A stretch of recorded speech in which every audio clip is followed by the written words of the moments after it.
What is up, everybody? Welcome back to a special video from Trippin' DMV. I guess we haven't done a lot of videos that aren't recaps or things like that, but today we are going to be, or I am, it's Ben by the way, I'm going to be talking about the trade deadline that just passed yesterday. There's obviously going to be some disappointed fans that the Capitals didn't make as much of a splash as we thought they might, like Fleury, who we hate by the way, because he chose not to come here and went to Minnesota. Anyways, Max Domi, who the Capitals were apparently interested in, he's in Carolina. Tyler Mott, Andrew Kopp, Arturi Lehkonen, these are all guys that the Capitals had their eyes on apparently. They're all on different teams. Washington didn't get any of them. Washington actually only leaves the day with 2 new players and 1 player gone, and a few picks obviously. So let's just break it down. First move of the day, Marcus Johansen, former Washington Capital, one of my all-time favorite Washington Capitals, I'm not gonna lie. That will totally sway my opinion on the trade, but anyways, the trade was Marcus Johansen at 50% salary retained from the Seattle Kraken in exchange for Daniel Sprong, a 4th and a 6th. Now obviously one of those picks was to get them to retain half of Marcus Johansen's. I think it's only like $1.5 million, but so the trade is really Sprong and a 4th for Johansen, a 6th for the contract thing. Again, I'm a Johansen lover. Like, I loved this guy when he was on Washington. I hated that they had to get rid of him, but they had to get rid of him. They won a cup the next year, though. I got over it pretty quickly. What you're getting in Marcus Johansen is essentially like the opposite of what you got in Daniel Sprong. So Sprong was shoot first, ask questions later. Pretty much all he did was shoot. Marcus Johansen's much more calculated and responsible. I'd honestly compare him to like Nick Backstrom of a lesser skill level. He's 200-foot player to a T. Even though he's a winger, he's a responsible winger like Oshie and Wilson. So just another depth responsible winger that is phenomenal on the power play. He was one of the main reasons Washington's power play was so good for so long. His zone entries, which is a big issue for Washington's power play and has been for a few years, pretty much since he left. But I've seen possibly the first unit, maybe the second unit. He's playing on the first line tonight, which is crazy.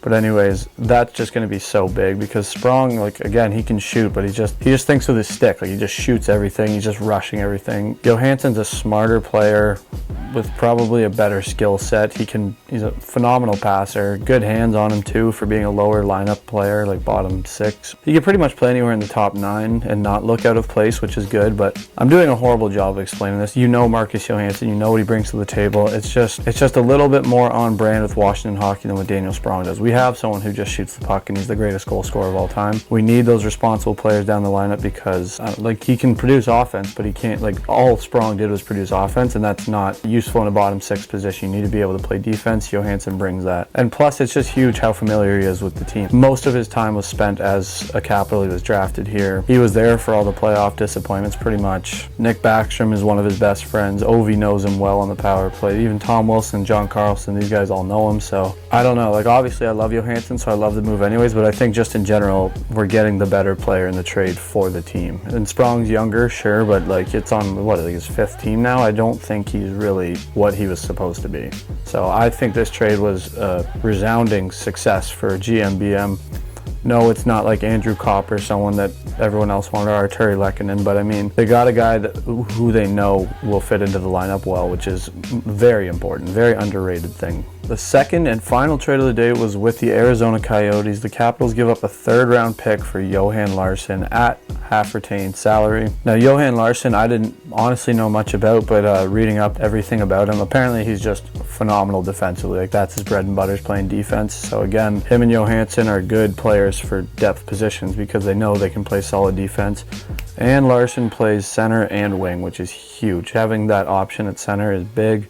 He's also phenomenal at center. He's like 49% on his draws in his career or something, which is really good, especially on Washington, a team that is notoriously bad at taking faceoffs. Again, not the flashiest player at the deadline, even a little, but these are those additions that just make the difference, like getting a Michael Kempney in 2018, or like Blake Coleman and Barclay Goodrow in Tampa. Like and I'm not saying Larson's gonna be one of those guys, but it's just they're filling a hole that needs to be filled on the roster, like big time. So, and giving up a 3rd, again, this is half retained, and he only has 1 year left on his deal, so a 3rd is a little pricey for what is essentially a 4th liner that's going to play like a Carl Hagelin role.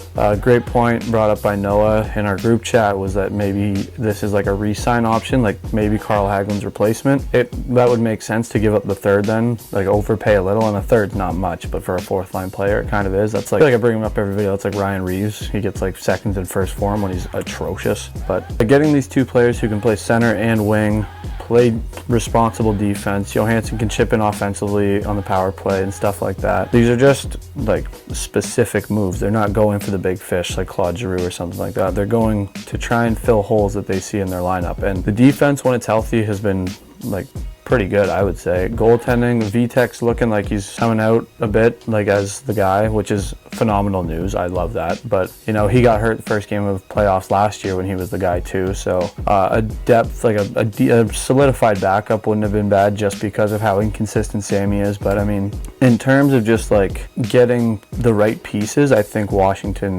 had a pretty good deadline. They got experienced players, especially in Johansen. They know are responsible, and half of them, one of them, they're familiar with. They know exactly how this guy plays. So, and they didn't give up much to get him. They gave up, what, 3 picks? No second round picks, no first round picks. Lapierre, McMichael, Alexiev, all these guys are still in the organization, but they got their depth players. So provided they have a healthy lineup with their entire top 6 intact, and then you plug in Johansen and Larson, the team's better than it was the day before. So I'm not upset with the deadline at all. Obviously, I would have loved having Claude Giroux, do not get me wrong. The top 6 on Washington is very underrated. I don't know about Mantha, but every other player in the top 6 has been an NHL All-Star, which I don't think a lot of teams can say. A lot of teams have really solid first, second, and like third lines, like those are like the cup contenders, but Washington's top 6 is phenomenal. They're just getting older, so they're not putting up the insane numbers that they did, but the skill level is there. So getting the guys around them that can help when they're not on the ice, like Johansen, who I can't get over. I love Marcus Johansen.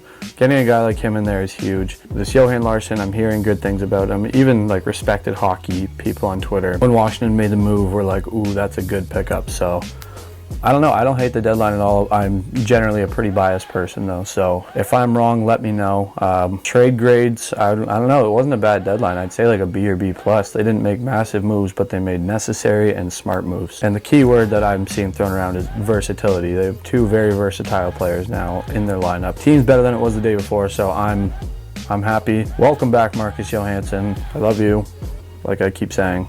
Great to have you back. Oh my God, now I'm reading this tweet, Marcus Johansen on being traded to Washington.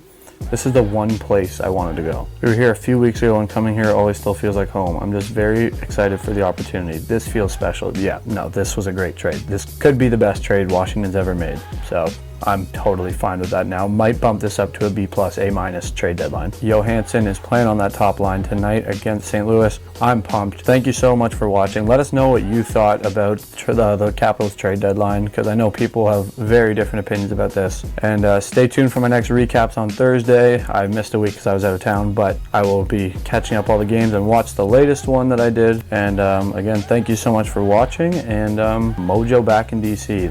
That is all the hype right there. I am pumped. Peace out.